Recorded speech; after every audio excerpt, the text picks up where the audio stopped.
Welcome back, Silverbacks. Now we're in Totem. We're not in Marine Drive anymore. So this is another dorm room tour and how to keep your room nice and clean. So yeah, here we go.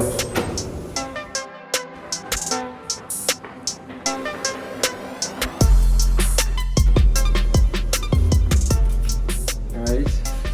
So as you'll notice, a lot less space in the Marine Drive one.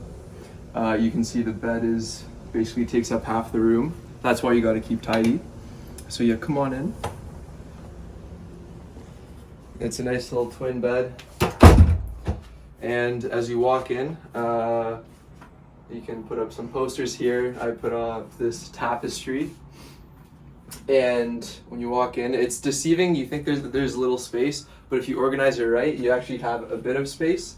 So I keep some hats here, some clothes here, organize it however you want, and some more space down here. And I didn't find out about this storage space until a while in. I keep some soccer balls that I usually fixate on here and there.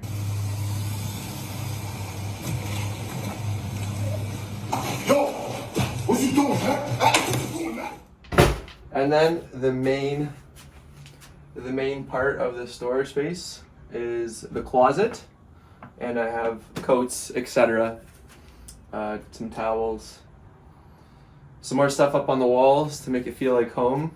Backpack, suitcase, another backpack.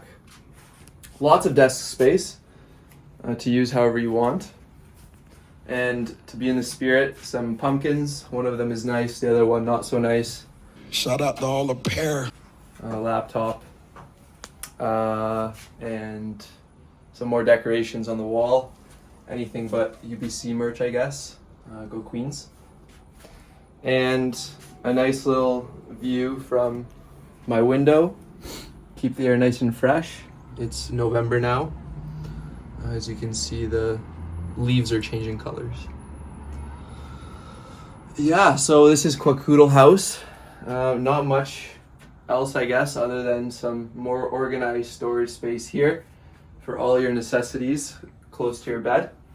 And another way to increase storage capacity is to stuff things under your bed.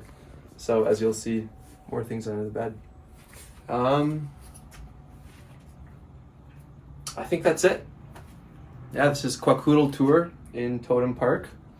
Hopefully we'll get a bigger room next year, but unfortunately not this year. But we're managing. The rent's only like $730. Nah, I'm up now. Anyways, peace out, Silverbacks.